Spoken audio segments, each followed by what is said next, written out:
On June the 22nd, 1940, Britain stood alone against the Nazis. France had surrendered, and Prime Minister Winston Churchill could only growl defiance. We shall fight on the beaches, we shall fight on the landing grounds, we shall fight in the fields and in the streets, we shall fight in the hills, we shall never surrender. Britain still had all the resources of its vast empire. Canada, Australia, New Zealand, South Africa, India, and a host of other territories had all been quick to declare war on Germany. But they were thousands of miles away, across the oceans, and their military power could not be brought to bear where it mattered. Britain's situation seemed hopeless, and Hitler had no doubt that Britain would soon try to negotiate a peace. But Churchill quickly showed how determined he was prepared to be in the war against the Nazis.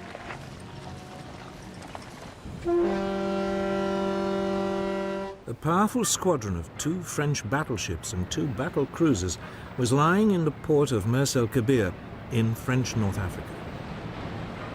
If the French ships fell into German hands, the British Navy's position in the Mediterranean would become impossible.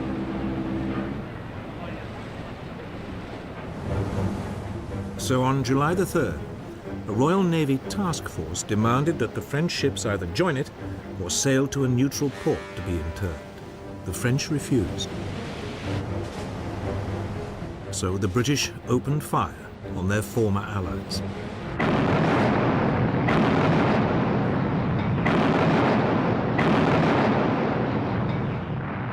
They destroyed or severely damaged 3 of the battleships. Almost 1,300 French sailors were killed. But Churchill's ruthlessness didn't seem to impress Hitler. On July the 19th, he returned in triumph to Berlin and was greeted by more than 1 million people. That day, he made a speech in the Reichstag, the German parliament, offering peace terms to Britain. His offer seemed generous. Britain could keep its empire. In return, Hitler wanted a free hand in Europe. His plan was to conquer the countries of the East in order to win Lebensraum, room to live, for the German people. But Churchill would have none of it. The British would fight on. This would, as he put it, be their finest hour.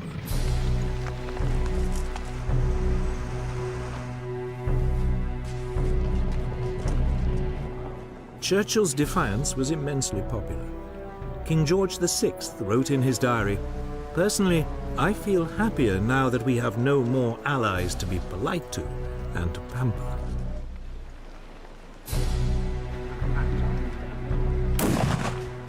But it was difficult to see how Britain could ever turn the tables and actually win the war. The British Army might have survived Dunkirk, but it had lost almost all its tanks, artillery, and transport in the evacuation. It had just 25 divisions armed mainly with rifles to resist the vast armored columns of the world's most fearsome war machine. So there was little to be done except dig in and wait. Coastal defenses were prepared and concrete strongpoints built all across southern England. Signposts on roads were removed to make it harder for any invaders to find their way around. Large open areas were littered with obstacles to deter airborne troops. A volunteer defense force, the Home Guard, was recruited. It was made up of men who were otherwise ineligible to fight, often because of their age.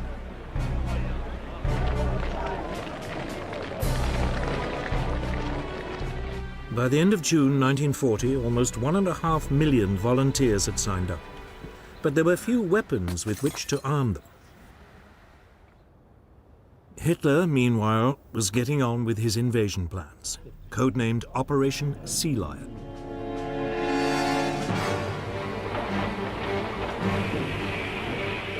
some 20 divisions would be landed on a broad front along England's south coast. Barges were gathered from all over northwest Europe. These were hurriedly converted into makeshift landing craft.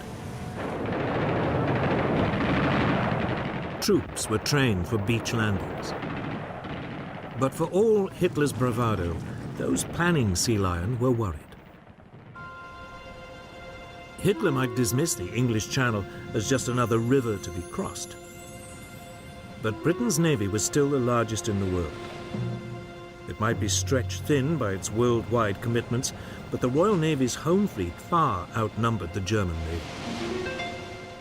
The German naval chief, Admiral Erich Raeder, had no confidence that he could seize control of the English Channel for long enough to get the army across. But the Germans did have one area of apparent massive superiority. The Luftwaffe far outnumbered Britain's Royal Air Force.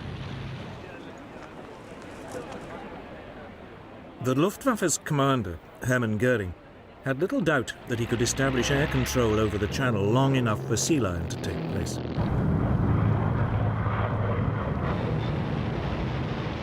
On July the 10th, the Luftwaffe began attacking shipping in the Channel.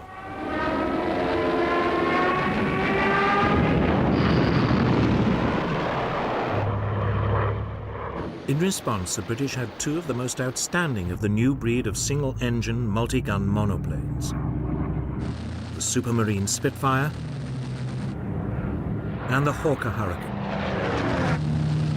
The Spitfire was slightly faster and more agile than its German rival, the Messerschmitt Bf 109, which escorted the German bombers.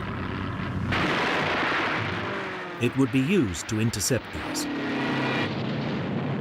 The Hurricane would prove a lethal bomber kill.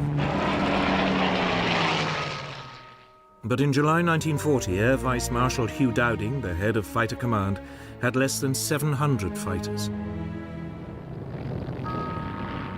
Against them were 2,600 German fighters and bombers. The odds against the RAF were daunting. Dowding knew that he could not take on the Luftwaffe every time it came over the Channel. So when the Germans began hitting British shipping, he did nothing.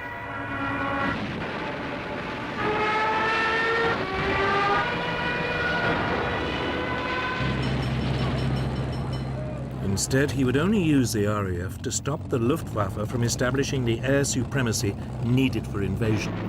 So he would only take on its big attacks.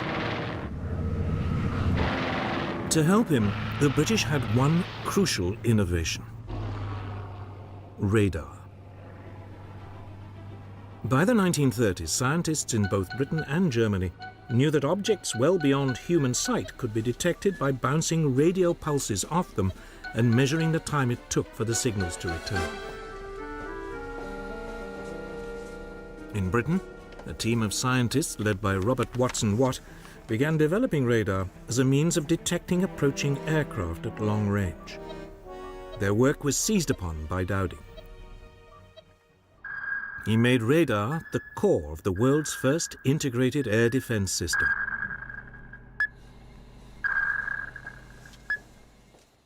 Known as Chain Home, this was a string of 21 300-foot-tall radar masts sited along the south and east coasts of Britain.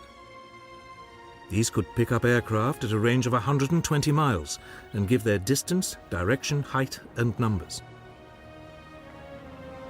The information would be passed back to RAF Fighter Command's headquarters at Bentley Priory, just outside London.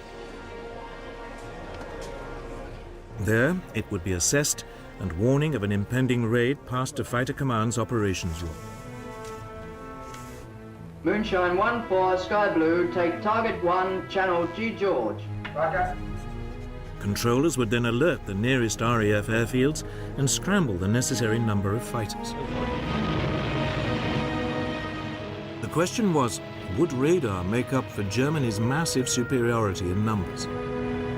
The stage was now set for what would become known as the Battle of Britain.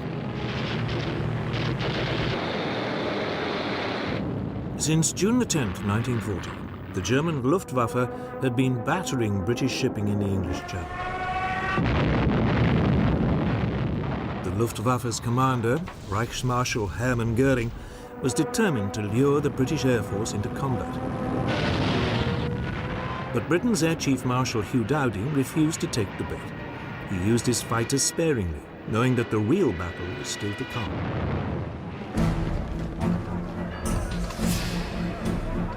As this first phase of the Battle of Britain began, the Luftwaffe had a massive superiority in numbers. It had 1,100 single-engine fighters available to the Royal Air Force's 700. Almost all the German fighters were the excellent Messerschmitt Bf 109E, with a top speed of around 350 miles an hour. About two-thirds of the British fighters were Hawker Hurricanes, slower than the 109s but more agile. The remainder were Supermarine Spitfires, with a top speed similar to the 109s.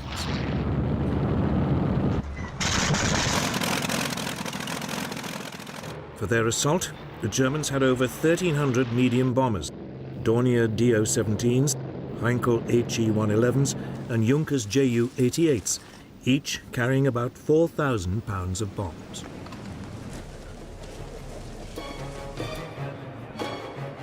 Göring selected August the 13th as Adlertag, Eagle Day, for the start of his main assault.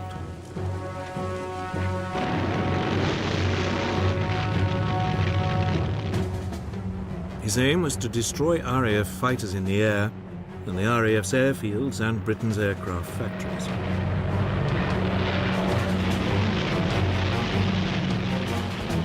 Softening up attacks were made the day before.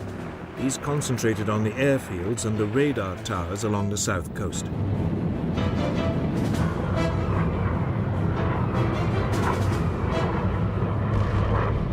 One station on the Isle of Wight was put out of action, and several were damaged, but these were working again within hours. Göring did not believe that radar had a significant role to play in the battle, and so these attacks were not repeated. It was a big mistake. Adlertag dawned cloudy, so the main assault was postponed until the afternoon. When it came, radar gave ample warning. Starmouth calling. Planes heard 3 miles southwest.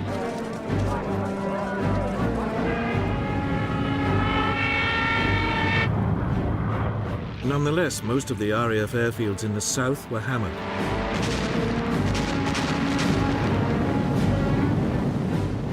But by the end of the day, none had been put out of action. The Luftwaffe lost 46 aircraft. Britain, just 13.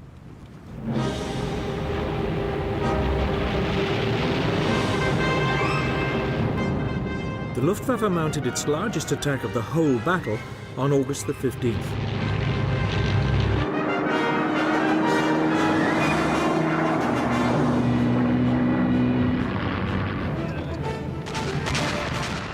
Waves of heavily escorted German bombers forced their way through to the RAF airfields. The RAF was so overstretched that some pilots flew 7 sorties that day. By the time the raids died away, some 90 German aircraft had been shot down for the loss of 42 British fighters.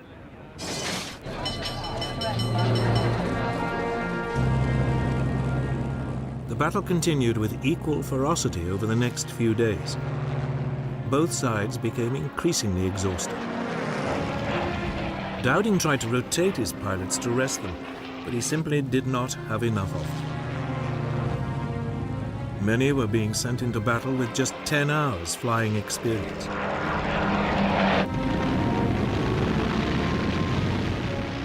The Luftwaffe was suffering too. Its pilots were shocked and increasingly demoralized by the resilience of the British.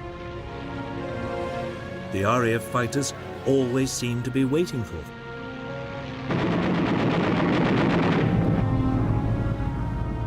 As the fighting wore on for 12 solid days, the British losses began to creep up to match those of the Germans. The Royal Air Force was close to breaking. To turn the screw, Goering began using his bombers to attack at night as well. But this decision had an unexpected outcome. On the night of August the 24th, a flight of Heinkel bombers lost its way and bombed the city of London.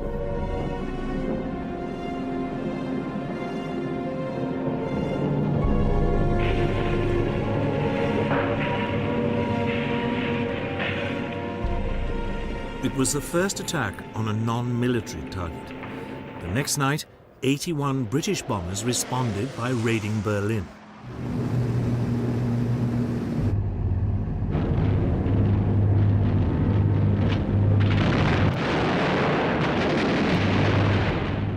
Hitler was infuriated and demanded massive retaliation.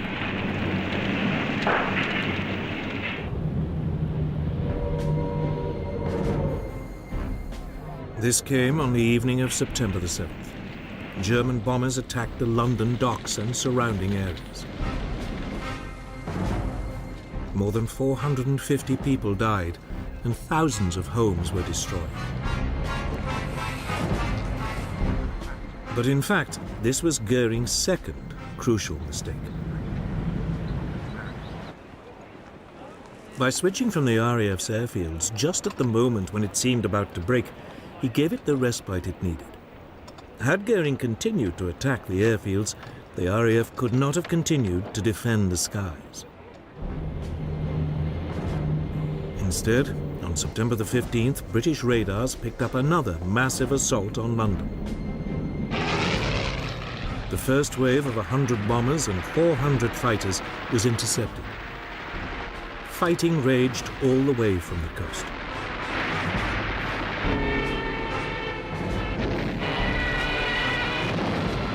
In the afternoon, another fleet of 150 bombers renewed the attack.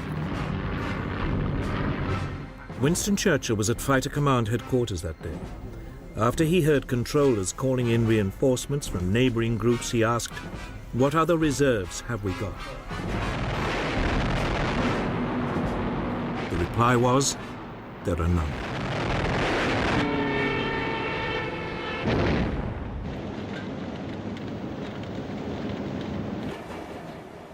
But it was obvious that the Luftwaffe had failed to gain control of the air. And on September the 17th, Hitler postponed Operation Sea Lion. The Battle of Britain did not really end, it died away. Hitler now tried a new tactic. By October the 5th, the daylight raids stopped, and the Germans concentrated on bombing Britain's cities by night. This was a so-called blitz. London was attacked every night but one, up to November the 12th. On November the 10th, the centre of the city of Coventry was obliterated.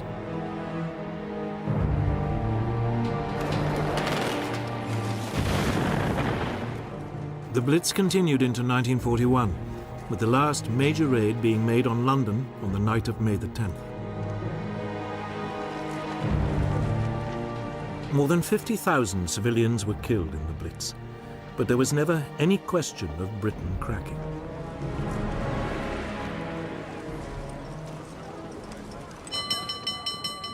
Victory in the Battle of Britain was a moment of huge national relief. Pilots had come from all over the empire to join the RAF, and from countries occupied by the Nazis like Poland and Czechoslovakia. Churchill summed up the nation's gratitude. Never in the field of human conflict was so much owed by so many to so few. But for Hitler, this was no more than an irritating setback. Britain, he was convinced, could never be a serious threat. So he now turned to Eastern Europe. For Britain, there was now a chance to rebuild with a view one day to taking the fight to the enemy. But to do that, Churchill would need help.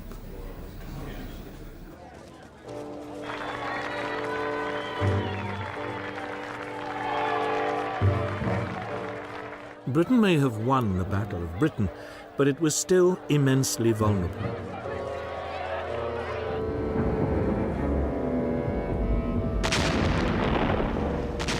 Night after night, its cities were hammered by the Nazis' blitz.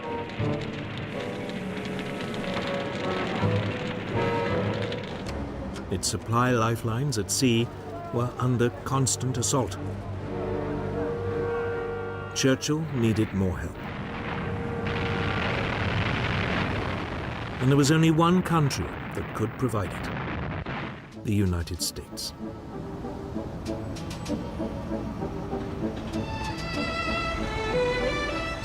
By 1940, the US had recovered from the Great Depression and the economy was booming again. It had immense reserves of manpower and unrivaled industrial strength. But the people of the United States were utterly opposed to becoming involved yet again in Europe's wars. In July 1940, a poll showed that only 8% of them were willing to enter the war. Undeterred, Churchill lobbied the US President, Franklin Delano Roosevelt. Roosevelt had long admired Churchill for his outspokenly anti-Nazi views, and the two men shared an interest in naval affairs. Roosevelt had been Undersecretary for the US Navy in 1917. After he became president, Roosevelt kept in touch with Churchill. The two began a correspondence, Churchill signing himself former naval person. For all his avuncular image, Roosevelt had no illusions that German aggression would one day suck America into the war. So he began the long job of preparing American public opinion. I am a pacifist, but I believe you and I will act together to protect and to defend our science, our culture, our American freedom, and our civilization. In July 1940, he got approval for a massive expansion of the US Navy, including the building of 6 large battleships and a new class of aircraft carriers. The following month, Congress agreed that the National Guard and other reserves should be called up for 1 year's active duty. And in September, the large expansion of the 150,000-strong US Army was agreed, with a limited number of conscripts being chosen by lottery.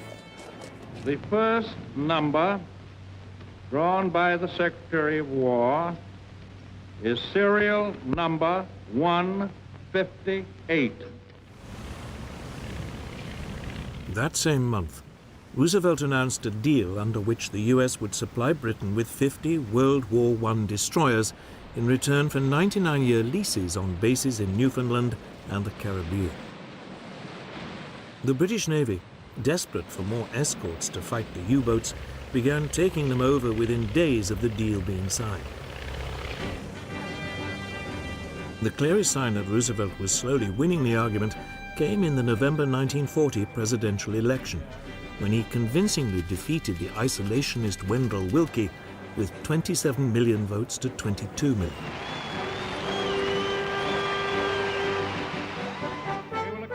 At the end of the year, Roosevelt spoke to the American people, setting out the 4 essential freedoms which he believed were at stake, and which Britain was fighting to uphold: freedom of speech and religion, and freedom from want and from fear. To save these, the United States must become the arsenal of the democracies. In other words, it must arm Britain. We shall send you in ever-increasing numbers ships, planes, tanks, guns. That is our purpose and our pledge. But some Americans remained implacably opposed to helping Britain. One of the most outspoken was the American ambassador in London, Joseph Kennedy, father of the future president, John F. Kennedy. A Boston Irish businessman who had made his fortune booze smuggling during Prohibition, Kennedy hated the British and seized every opportunity to claim that they would shortly be forced to surrender.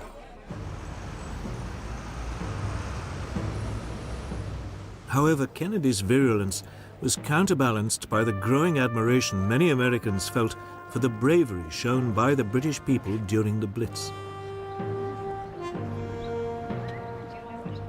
In particular, the broadcasts by the CBS London correspondent Ed Murrow helped to change public opinion.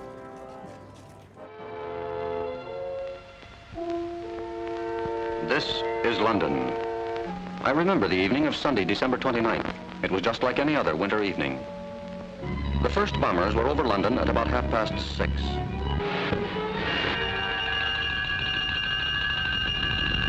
Soon the fires hissed from the top-story windows. Hitler once boasted, "I will rub out their cities." This is what he meant.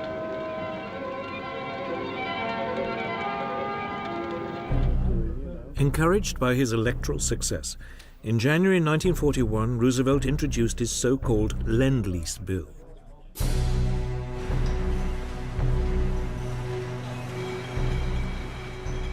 The United States would supply weapons and war material to Britain and China, which was still struggling desperately against the invading Japanese. Payment would be delayed.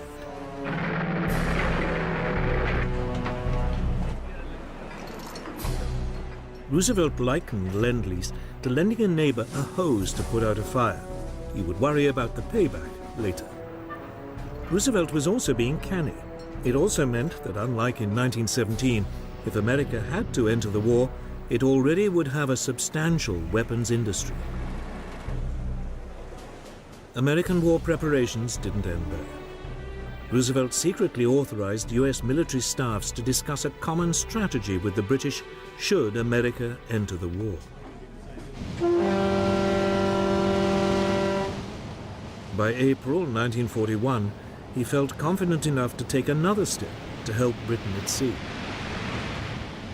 He greatly extended the Pan-American Security Zone, the area within which U.S. warships would protect U.S. merchant vessels.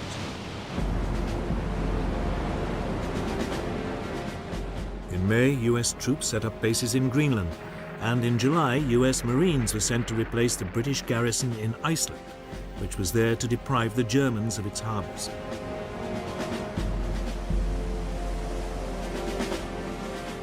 The U.S. Navy also began providing limited convoy escorts, particularly for U.S. ships carrying Lend-Lease materials.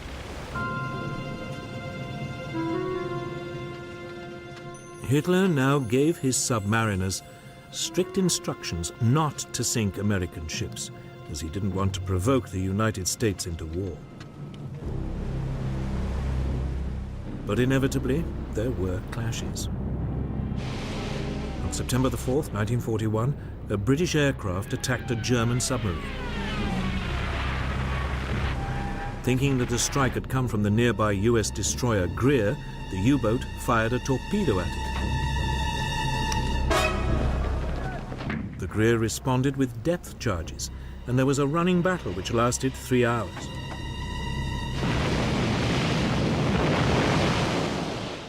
Neither vessel was sunk, but the tension was mounting. On November the 17th, the destroyer USS Kearney was hit by a torpedo while on convoy duty off Iceland. The U-boat commander claimed it was an accident. He'd been firing at a British ship and Kearney had got in the way. But 11 US sailors were dead, and the destroyer only just made it back to port in Reykjavik. Roosevelt protested, and the US press was outraged. However, the American public remained resolutely opposed to going to war. Within weeks, at the end of 1941, the situation was reversed in a single day.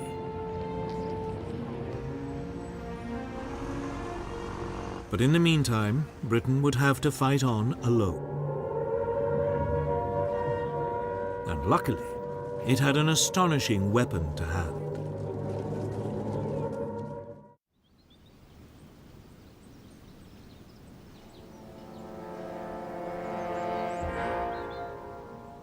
It looks like just another mansion in the English countryside, a bit run down. But Bletchley Park once contained a secret that fundamentally affected the course of World War II. Because it was at Bletchley that Britain worked out how to read Germany's most secret codes.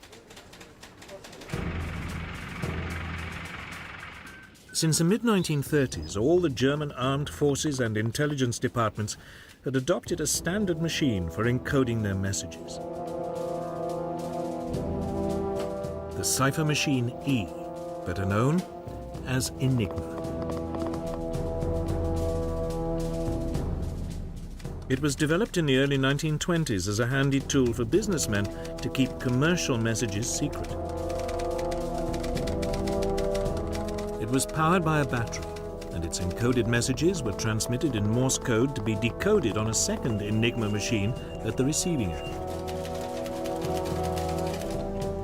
The critical element of the machine was 3 rotors, which could be set to scramble the message in a way which could only be unscrambled by another machine with the same settings. The rotors could be replaced and set differently. As a result, each letter typed could come up in any one of 150 million ways. Given the almost infinite number of settings, it was not surprising that the Germans remained convinced throughout the war that Enigma was uncrackable.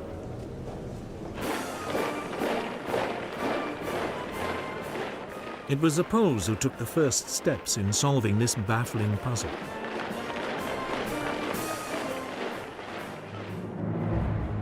They knew of the existence of the Enigma machine and assembled a team of top mathematicians to crack it. Marian Rejewski, Jerzy Rojicki, and Henry Zygalski. But the team could not decipher messages without knowing the internal wiring of the rotors. The solution was supplied by French intelligence, which sent its Polish allies material gathered by a spy in the German army's cipher department. Amongst this was an Enigma manual. The Poles were able to reconstruct an Enigma machine and began laboriously decoding messages.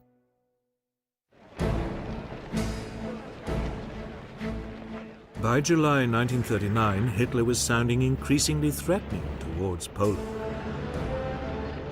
Britain and France had promised to come to its aid. It was clear that war was coming. So intelligence officers from the 3 allies met in Warsaw. There, the British and French were astonished at how much the Poles had done in decoding Enigma, and the Poles agreed to send 2 of their reconstructed machines to London. Just 2 weeks after they were handed over, Poland was invaded.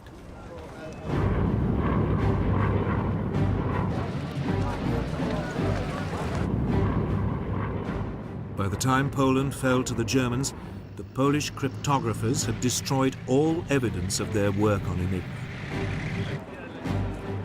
Some were captured and tortured, but none revealed what they'd been up to.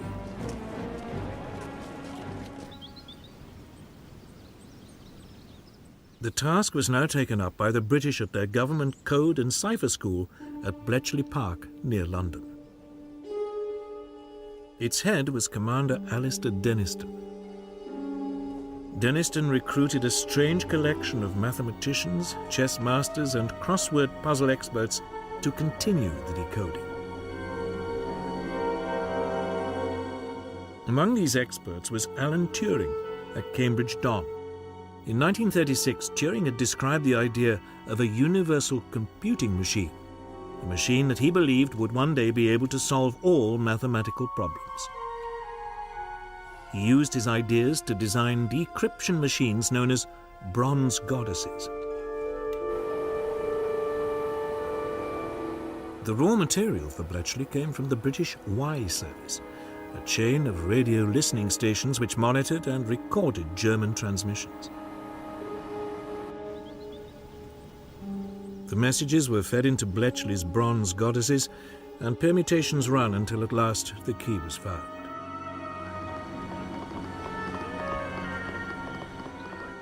Once a message had been decrypted, it was translated, analyzed, and passed on to the appropriate authority.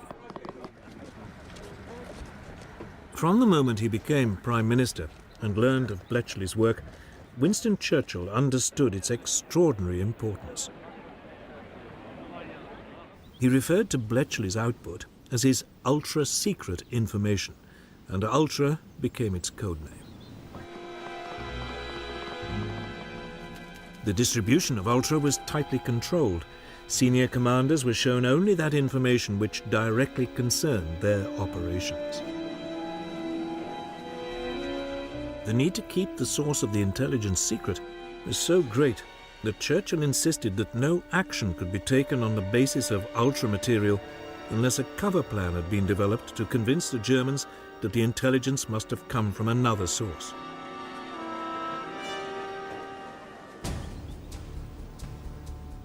The third critical element of the Bletchley operation, after decoding and assessing the material, was keeping control of it.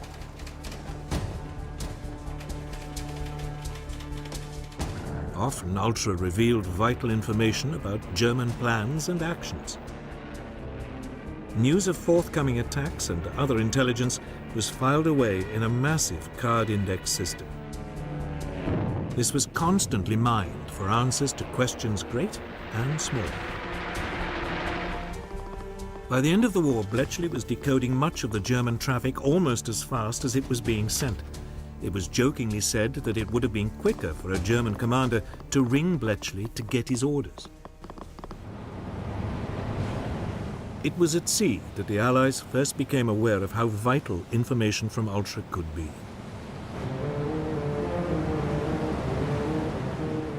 An early example of its potential came on June the 8th, 1940. The British aircraft carrier Glorious was covering the convoys withdrawing Allied troops from Norway when Bletchley decoded signals showing the German battlecruisers Scharnhorst and Gneisenau were approaching its position. A warning was passed to Royal Navy headquarters, but unaware of how accurate the information was likely to be, this chose not to pass it on.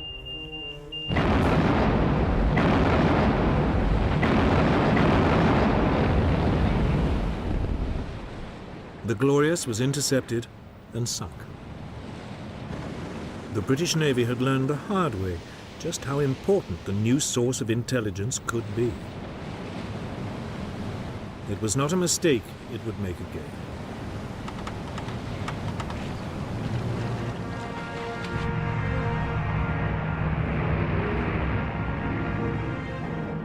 Bletchley also performed a critical role in the build-up to the Battle of Britain.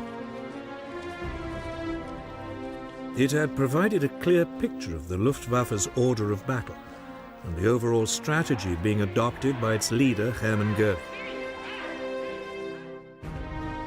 This information convinced the head of British Fighter Command, Air Vice Marshal Hugh Dowding, that his tactic of committing his fighters bit by bit rather than in large numbers was the correct one, a tactic that played a crucial part in preserving the RAF's narrow winning margin.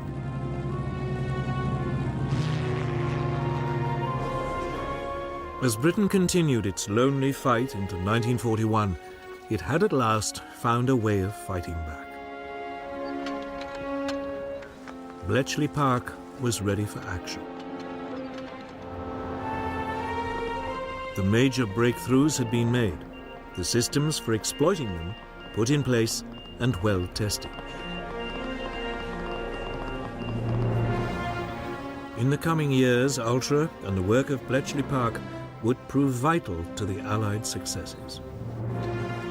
But as the Battle of Britain and the Blitz ground on, these were still a long way off. Churchill still needed more immediate results. And by early 1941, he thought that he had at last found a way to get them.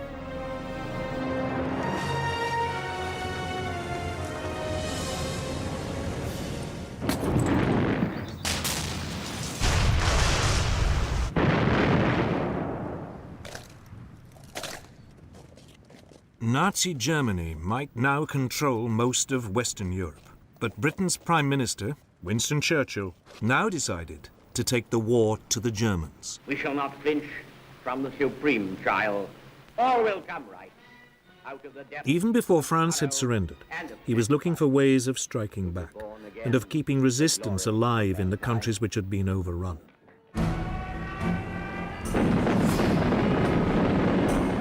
Just as the last troops were being taken off the beaches of Dunkirk, Churchill was already planning ahead. He wrote to his chiefs of staff demanding the formation of raiding forces which could attack the coasts of occupied Europe. Within a few days, a call for volunteers had been circulated to create a force of 5,000 men. They were to be called commandos, after the highly mobile Boer units which had fought the British for 3 years in South Africa at the turn of the century. 10 commando units, each of 500 men, were set up. They began practicing attacks from the sea.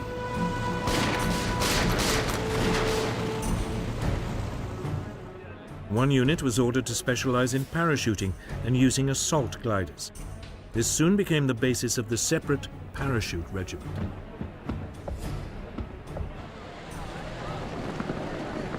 Admiral Sir Roger Keyes was appointed Director of Combined Operations. Churchill instructed him to prepare to mount 3 major raids as soon as the threat of an invasion of Britain had passed. One of Keyes' first tasks was to develop ships which could land his new troops. 3 cross-channel ferries were converted so as to carry landing craft.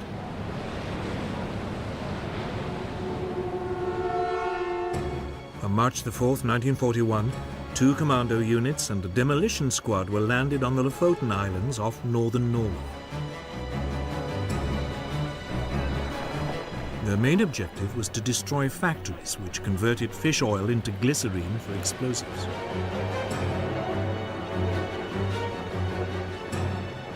The commandos achieved total surprise and landed without a shot being fired. A German armed trawler in the harbour was seized. They quickly destroyed the factories and the fish oil tanks.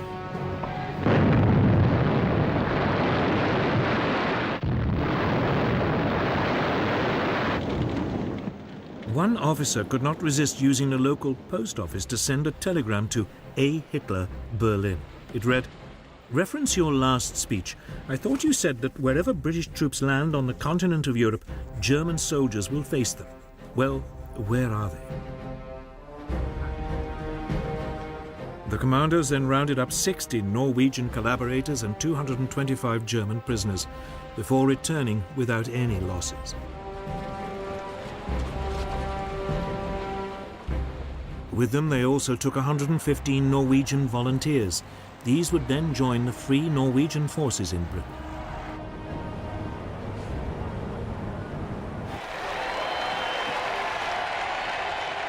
The Lofoten raid was an enormous public relations success and a huge boost for British morale. But its most important result was one which could not be publicized: the capture of a set of rotors for an Enigma machine.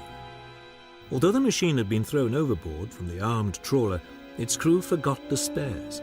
They were to give invaluable help to the cryptographers of Bletchley Park in breaking the German naval codes.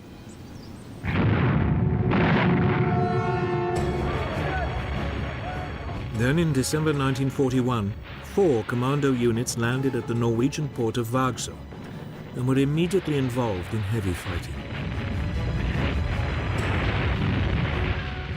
The approach to Vagsø was covered by the small island of Malø, on which the Germans had placed artillery.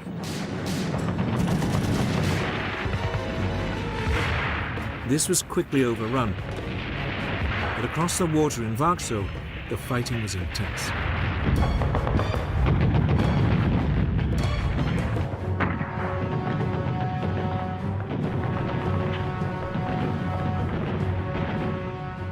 It took several hours for the main German garrison to be subdued.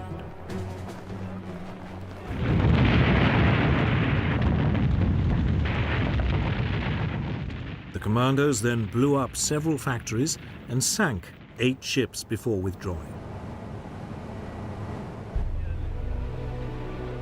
These raids convinced Hitler that sooner or later the British would attempt to retake Norway. So for the remaining 4 years of the war, he kept some 250,000 troops there. Troops which might have proved vital on other fronts. But effective as they were, commando raids were not enough to stop the Nazis.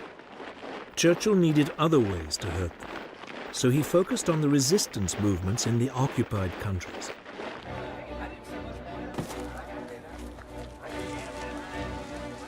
In July 1940, a Special Operations Executive, SOE, was formed, as Churchill put it, to set Europe ablaze.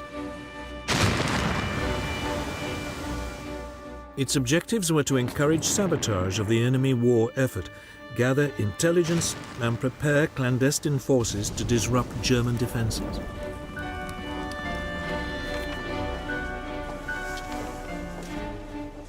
The bulk of SOE's activities centered on France. Soon agents were recruited in Britain to build up and coordinate the French resistance networks. Radio operators and couriers were also trained to support them.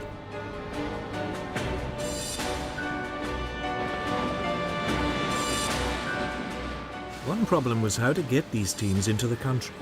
Submarines, high-speed launches and fishing vessels were all tried out, but the German coastal defenses proved difficult to penetrate. The answer was aircraft. And in August 1940, a special RAF unit was set up with Whitley bombers and short takeoff and landing Westland Lysanders.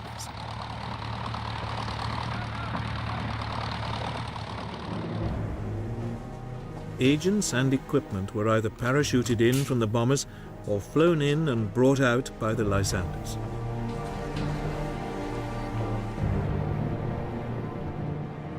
On moonlit nights, a growing number of reception committees would be waiting as an increasingly widespread network of resistance groups was built up.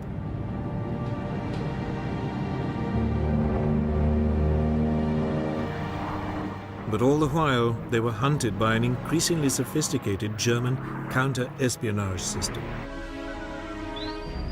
This used direction-finding equipment to locate hidden radios and double agents to infiltrate networks. The work of SOE agents was desperately perilous, and their life expectancy short.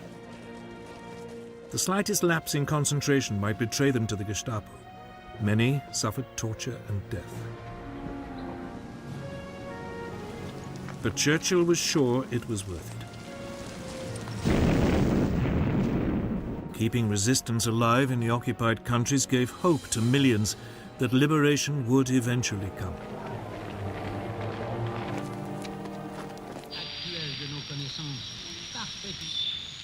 The British Broadcasting Corporation, the BBC, was also enlisted to raise the hopes of those living under German rule. It broadcast the news in all the languages of the occupied countries. The German penalty for listening to these bulletins was death. But people tuned in regardless. The BBC also played a crucial role in transmitting coded messages to resistance groups. These always came after the 9 o'clock news.